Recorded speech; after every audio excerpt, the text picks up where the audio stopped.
Good morning, everybody.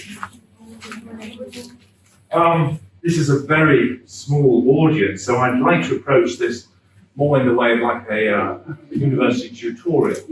And really what I've been thinking about is more in terms of a discussion paper than a formal talk. So I hope not to talk for more than like 20 minutes, maybe have room for some questioning. The title. I think we're all astute enough to know that all schools have marketing departments. And one of the job of marketing departments, I have a colleague in the front row there, my marketing department, is to come up with sentences or come up with taglines. Fair enough. I was determined to think of a tagline, so to speak, that actually and truthfully reflected what we do. So I didn't want to come up with something that's just airy-fairy. This reflects what we are doing at Malvern. My interest in this particular subject started about a year ago when I listened to a fascinating BBC programme where they had a good number of the UK's CEOs. There were about 20-25. And there was one clear message from these CEOs, which gave me real food for thought. They do not want Oxford and Cambridge degrees necessarily on their staff. They do not want their staff necessarily to be coding experts or to be experts in this, that, or the other. The skill base that they all argued was going to become increasingly vital for the next 5, 10, 15 years is creativity. So I'm going to try and focus on that for the next few minutes. So this is the quick agenda. These are the different subtopics that I will be talking about briefly. Okay, there's a ghastly picture of myself. A little bit of background about me. I started off as an academic. I wasn't going to say this, but I will tell you. When I went to school myself, I went to a pretty prestigious school in the UK. I hated it. And when I was 16, I said to, and this is true, it sounds corny, but it is true. When I was 16, I said to myself that I'd spent part of my life doing something that I really wanted to do. And I ended up in academia. I was in university for a long time. But then I vowed that I'd spend the second part of my life running a school where I would have liked to have been a boy.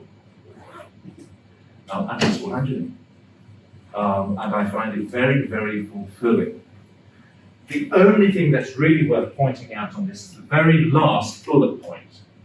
That one thing I have come to learn more than anything else in my many years in Malvern, UK, is how crucial it is to provide an education for the whole child. I'm an academic, absolutely. I am an academic through and through, as is my wife. But I recognize that for children of today, they've got to have not only an excellent academic education, it's got to be balanced with every opportunity to develop all their other skills, personality traits, character formation, and those are just as important as exam grades. You've got to bring the two together. A successful, happy, fulfilled life, academic, and all the personal stuff, really vital. You may well get other schools and other heads saying that, but I am so passionate about it. And to be frank, where I really grew to realize how important that was I spent 9 years as a housemaster, living with 65 teenage boys. That taught me that message. It was fun, it had its moments, I assure you, but on the whole, being a housemaster was fun, it was exhausting, but fun. I entered Malvern, UK from the university sector. I started off as a head of department. I was then a housemaster. I was then senior housemaster, deputy head, senior deputy head, which essentially meant I wanted school in Malvern, UK. And then I was asked to come out here to establish Malvern Common. But I'm talking too long. I must move a little bit more quickly. really important, and maybe this is stating the obvious. You and I, and particularly our children, are going to face a very challenging time compared to when I was young. We are living in a moment of quite precarious geopolitical instability. And that's global. The United States, the Middle East, Europe, Africa. The instability is horrendous. And it's not going to go away overnight. We're going to be living with this for a good 10, 15 years. Health. Okay, COVID. I don't need to talk about that. Energy and the environment. It was terrific to hear in the UK Boris Johnson saying a couple of days ago, no more petrol or diesel cars in Britain in 2030. Banning in Britain, all gas boilers for central heating. Energy and the environment are going to become crucial issues in the next few years.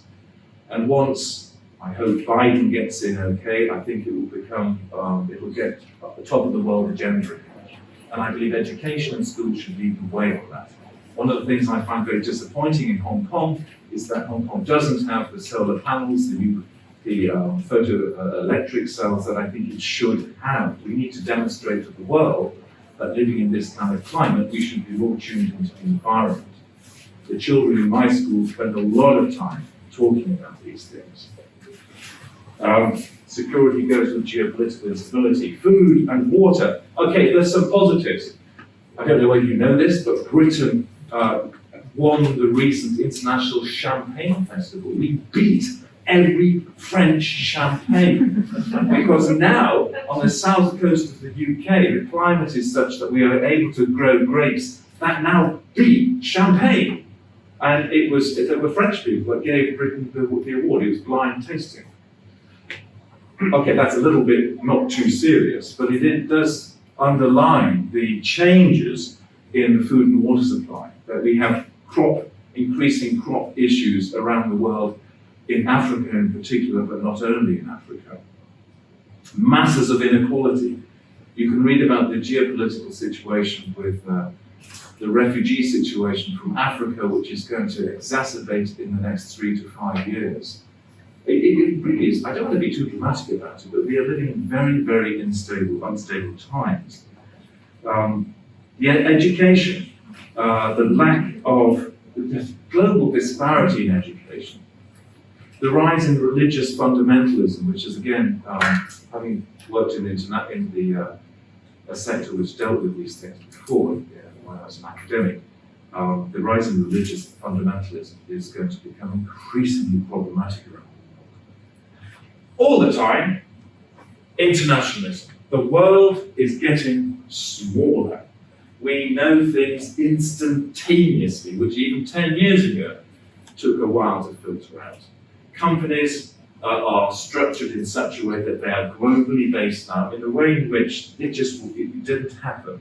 These are the kind of things that our children will have to face. Very well-known quotation, I'm sure you've come across that before. We're currently preparing students for jobs and technology that don't yet exist, in order to solve problems that we don't even know are problems yet. Yes and no. Yes and no. I went to a conference about 18 months ago where we were told every child should be prepared for 3 to 5 different careers in their life. I don't actually think that's accurate. There are certain careers, if your children go for them, law, medicine, architecture, which will probably stand the ground for their whole career. There are other careers which, however, will go through dramatic changes. And we've got to, again, prepare our children for those changes that they will have to confront. So what are we doing in a school to try to begin to prepare our children for the crises that we are in? When I was a boy, most of our lessons were we sat in rows, teacher at the front with a blackboard, The teacher explained factual information, you wrote it down, you regurgitated it, and you hopefully got a decent grade. No, hopeless. That is not what exams, that is not what schooling is about or should be about. You do still find that in some schools. And if schools are doing that, they are failing your children abysmally. So on the left, we have the kind of more traditional, old-fashioned approach to education. Teacher-centered instruction, isolated work, the children on their own, listening, writing, information delivery, passing on knowledge, passive, just sitting there absorbing, fact, give them facts, let them learn it, and it's not linked in to actually the world around them. We are moving on. We don't, at Malvern, with the IB, which I'll come to in a minute, we're way past that. The majority of the teaching that goes on in Malvern at all the age groups is inquiry-based, which means that alongside the P1P and the MYP and the DP programs of the IB, you're getting children to think, to do research, to pose questions. They collaborate in groups. When I walk around the school, getting away from my glass computer screen, it's a great joy to go around and see the children doing what they're doing. They're in little groups, whether they're 7-year-olds or 16-year-olds, working out different problems. They are collaborating, and then one of them will stand up and deliver to the class. They exchange information. It's very, very active what is going on in the classroom. The teacher is there, yes, to supply information, but more to guide and to challenge. And above all, critical thinking. You see, I'm so passionate about this subject. When I started to teach the diploma part of the IB, which is many years ago in Malvern, UK, the first message you give to your children, 16-year-olds, is simple. Do not trust your teacher. Do not trust your textbook. That is how the DP begins. Are there other ways of looking at this? Could the teacher be wrong? Is there another interpretation to this problem? So you're looking at a Shakespearean poem. Traditionally, a teacher would say, this is what it means. Learn about it and comment on it. Now, this is what some people think. This is what other people think. What do you think? Can you justify it? Criticize. And again, linking what the child is learning, whether they're 6 years old or 18 years old, to the environment around them. So the children in my school are trying to use the information that they're learning about and the critical approach and link it into Hong Kong and to Asia. And it's great to see their eyes open and for them to begin to realize that what they're learning is actually meaning something. I'm being a little aggressive here. An end of STEM. STEM is ancient. STEM, the qualities that you and I think, realize what STEM is about, it should already be incorporated into the curriculum. It's not separate focus. We're way past STEM. STEM's archaic. We've got to look at these other skills, primarily creativity, to encourage children to be creative, to use knowledge, not just to learn it. Our children, in the next 10 years, they will have knowledge absolutely accessible. They don't need to learn it by heart like you and I, like I had to do. They Google it, it's on their phones, instant. I'm listening to a piece of music and I just ask my phone, what's this piece of music? It just tells me. Our whole approach to knowledge has to change radically. Alongside this, the creativity, that's the big number one. Alongside that, we've got to pay more attention to emotional intelligence. I could talk about that, I don't have time. Emotional intelligence is really, really important. It goes hand in hand with everything else I'm saying. Critical thinking, again, we have to encourage our young people to be critical about things. To collaborate, yes, to use technology. Technology is crucially important and it will become increasingly so. But not to become a slave to technology. To use it when it is useful and appropriate, and to develop it. Something that I find particularly eye-opening since I'm leading a school in Hong Kong We have to encourage our children to be more risk takers. Gross generalization, okay, I know this is a generalization, but generally speaking, my experience of children and teenagers in Hong Kong is that they are averse to risk taking. They don't like to take risks. What do I mean by a risk? Trying a new instrument, trying a new sport, actually putting it at the hands and asking the teacher something. And we have to give the children the confidence to take these little educated risks on, to provide a foundation for risk-taking as they get older. Educated risk-taking, not silly risk-taking, educated risk-taking. So when I say end of STEM, no, STEM is still important, but it should be incorporated already into the syllabus and the curriculums. The focus should be moving away from STEM towards creativity. Okay, you have 1 minute to think of how many things you can do with a safety pin, starting now.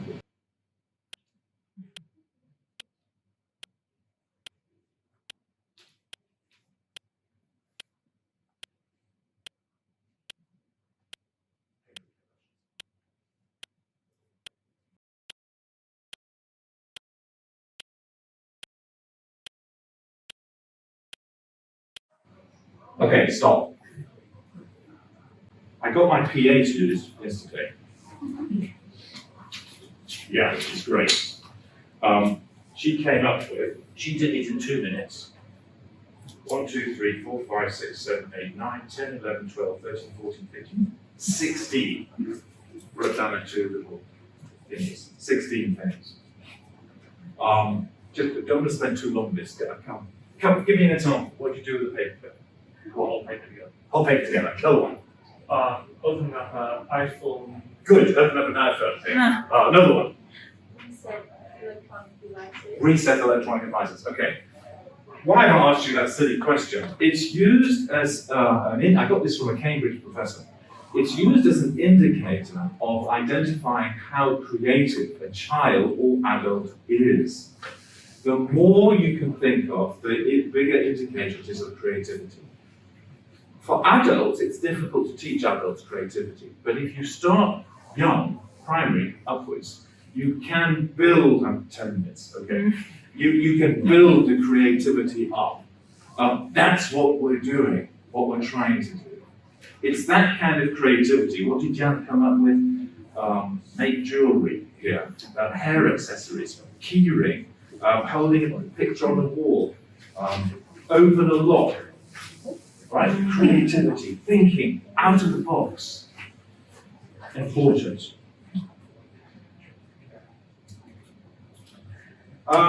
Linking it to Malvern and what we're doing in the school, the IB. The IB, to my mind, is the curriculum which identifies most of what I've just been talking about. It doesn't emphasize the word creativity as much as I think it should. I think it's likely to do that soon. If I had more time, I would talk more about these things. We call them Mould and Qualities, and these are the IB learner profile. It looks quite complicated, it isn't. These are the qualities that we are trying to instill in all the children that come to my school. These Mould and Qualities like risk-taking, resilience, curiosity, they actually came from me and an ex-headmaster of Mould and Qualities UK. We came up with those. We thought those were the kind of things we needed Malvern pupils to demonstrate once they left the school. Again, I'm running out of time. I'd love to talk about all of those a little bit more. Google Malvern, Hong Kong, and you could get a little bit more information. But I want to move on.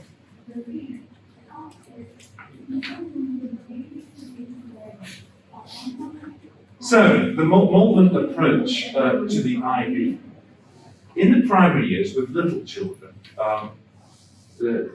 starting with 5-year-olds, for the first P1 to 6, inquiry, collaboration, and presentation are the kind of fundamentals as to what's going on. Yes, they still have the Chinese lessons, they still have math lessons, of course, But it's that kind of way in to the education which dominates what's going on. I actually volunteered with a P4 class on Wednesday, and they were doing a unit of inquiry on the Second World War, and they were researching, and I gave them a little talk, and they were in groups of 3 to discuss the issues that children face in times of conflict. Terrific that the way in which their brains were working and amassing information and being able to be critically reflective on it. I don't have much time to do that. I'd love to be hands-on in the classroom, and I miss it enormously. But I had a chance last week to do it. As the children get older, it goes deeper. It's just a little bit more substantial how they approach. And so we have, and the one big thing actually that the NYP has is more interdisciplinary. As a philosopher, that's what I taught at university before going back into school. As a philosopher, one of the things that's always frustrated me is compartmentalization of knowledge. Physics, maths, English. Break down those walls in order to see how everything links together, or can link together. And that's what we really try to do in the NYP. We try to find ways of showing children how they can bring in a bit of science and a bit of history and a bit of geography to whatever it is that they're looking at. And it makes their learning real. And then they begin to understand the unity of knowledge. Very different to when I was at school. And then we're about to start the DP program. We will start our 6th form in August. We're building up slowly year by year. And in the DP program, it's very, very obvious that children, as I've already just said, they are critical in their approach. They develop a mindset in order to look at knowledge and reflect on it and criticize on it. And if they're looking at a piece of history, they will get evidence from here and here and here, and then talk about bias and all that kind of thing. Or even if it's maths, if there's a different, higher critical ability to look at a maths situation. So throughout the whole IB at Malvern, we are building up this creativity critical response. I'm told I've only got 5 minutes, so I'm going to rush on this. The other thing that we are doing hand in hand to creativity is emphasizing leadership. A few years ago, I used to think you were born a leader, and that's it. Done a lot of reading on this. I am now convinced that's not the case. Some people are born leaders, but you can also inculcate leadership skills. We have got now leadership programs in place, and we're doing a particularly intensive one in the 6th form with a professional external mentor who's coming in. You put creativity, critical thinking, and leadership talent together. You then have some really good foundations for a child's future. That's something we're working on at the moment. I've just given out some leadership scholarships last week. I'm determined we have just a few minutes for questions. Finally, this is going to sound a bit of a burden, but when your children are old enough to leave school and go to university, the general advice that we will be giving them in Mould and Qualities is that they will need more than 1 degree, preferably from different countries. It's a message I gave out to students in Malvern, UK. First degree either in the UK or US or somewhere, and a 2nd degree, preferably from a different continent. That provides the global infrastructure and the openings, I think, for a child's success. It should not be looked on as a burden. It's just a slight continuation of their education. Then that's an exception. I mean, that's a generalization. There will be exceptions where that's not appropriate. But generally, that's the kind of direction that we will push most of our children into. So 1st degree, whether it's here in Hong Kong or Australia or wherever, and a 2nd degree, a master's or higher somewhere else. I'm told we're over time. I'm so sorry. That should have really been an hour, and it would have given you an opportunity to. But nobody fell asleep, right?